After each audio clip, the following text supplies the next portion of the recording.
Let's talk to the man who runs the sport, the commissioner of baseball, always great with us, a friend of the show, Rob Manfred. Rob, how you doing? Michael and Don here. Hey, Michael. Hey, Don. How are you guys today? We're doing okay. Are you as excited about Pirates, Cubs as everybody seems to be? Well, can I tell you something? Only sequentially. I'm excited about Yankees, Astros first. Okay. And I'll be out at the stadium tonight, but I'm going to Pittsburgh. I think these two games are one of the best parts of our season, and I'm really excited about both matchups. Now, the one thing that gets talked about, because this is one of those years where the two wildcard teams in the National League are 2 and 3 as far as the best teams in Major League Baseball. Has there been talk about reseeding, giving an opportunity for the teams with the better records that might be stuck in a really good division to maybe get home field later on in the postseason? Well, I've had a lot of questions about format, most of which, playoff format, most of which are driven by the results in the Central Division in the National League this year. I think you need to not think about a particular year's results, but think about the incentives that a particular playoff format creates. And, one of the things that drove us to where we are today is that we wanted there to be value in winning your division. And, if you get into reseeding, you get back into this thing, well, it doesn't really matter if you win the division. It's, how many games you win. And, we think it's important for division titles to matter. Rob, another thing that people always talk about, and I think that the Pirates and the Cubs probably spur this on more than anything, isn't it a shame that one of the two best teams in baseball is going to go away after one game? Have you thought at all about the wild card round being best 2 of 3? We have talked about the wild card round being 2 of 3, and frankly, we talked about it extensively at the time that we added the wild card. And 2 points that seem to carry the day, even with our most traditional baseball people. Number one, it's hard to argue with the fact that a knockout game gives you a great start to your postseason. The 2 knockout games, very exciting, and it really does get the postseason off to a great start. But more importantly, we were thinking about disadvantaging the wild card teams when we went to 2 additional wild cards. We thought it was important for division winners to have an advantage, and the concern was if you play 2 out of 3, you're talking about at least a 4, probably a 5-day layoff for the division winners. And as you guys both know, because you watch the game every day, 5 days off for a baseball team is not an advantage.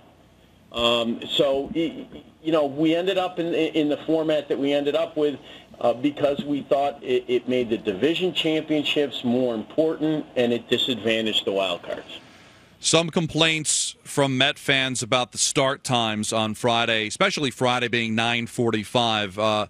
Was it easier for you to do that, Rob, scheduling-wise, because they were weekend games? And would you have made a 9:45 start had that been Thursday instead of Friday? Well, Friday is the toughest day, obviously, because we got 4 games. You need 4 at least 3-hour windows for the games, and when you lay them on, there's only so many hours in the day that are viable for broadcast. So Friday's just a tough one for us. I think it is important to remember that it's a West Coast game, and it's a West Coast game that's well in primetime local.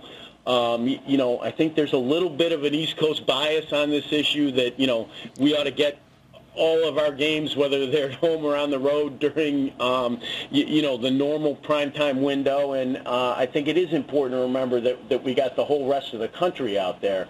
Friday is a particular problem, and, we would have gone earlier on a day like Thursday where you have only 2 games. We're talking to the commissioner of baseball, Rob Manfred, on the day that his playoffs start with the Yankees against the Astros at the stadium. Let's talk about overall health of the sport this year. I've talked to a lot of people, Rob, and when it comes to attendance, there's something that they feel they can't battle, and that's the secondary market, which they feel stops people from buying season tickets. Is it a concern of yours? Yeah, the secondary market is a challenge in a sport that has as much inventory as we do. We had 81 home games in each market. It's a lot of inventory. It has been a challenge for everybody, but particularly challenging in certain markets. Is there any way to fix it? I keep thinking of it. I don't know if there is a way to fix it. Well, people have talked about a variety of ways to fix it. from trying to get, a captive, meaning more control over the secondary market. Right. By running it yourself. There's been conversation about minimum pricing. There's legal issues associated with that. But the clubs continue to try to explore ways to deal with this new phenomenon. But it's not going away. It's a product of today's world and today's technology. The other topic for me is the DH and the lack of it in the National League. And we saw it happen with the Astros at the end of the season, having to go to Arizona, play important games, and be at a disadvantage because they could not use their DH. Will there ever be an appetite to see the DH put into the National League? Well, as you know, historically, National League owners have not been inclined towards adopting the DH as a group. I do think that the leagues are really important in baseball still, the league identities that exist. And when you think about it, with interleague play, the one thing that really defines the difference between the two leagues is the difference in the designated hitter rule. And as a result, I think it's going to be very hard to get to a single unified rule in either direction. Rob, do you like the way pace of game went this year? Do you think that the game was quicker paced than you have seen in the past? Yeah, I'd say three things about that, Michael. Number one, I think we got great cooperation from the players, which is really important. Once you're inside the white lines, it's about what they do, and they were cooperative on this topic. Our average game time was down about 6 minutes, which is a good start on this topic. Really important start for us, but equally important, I do think that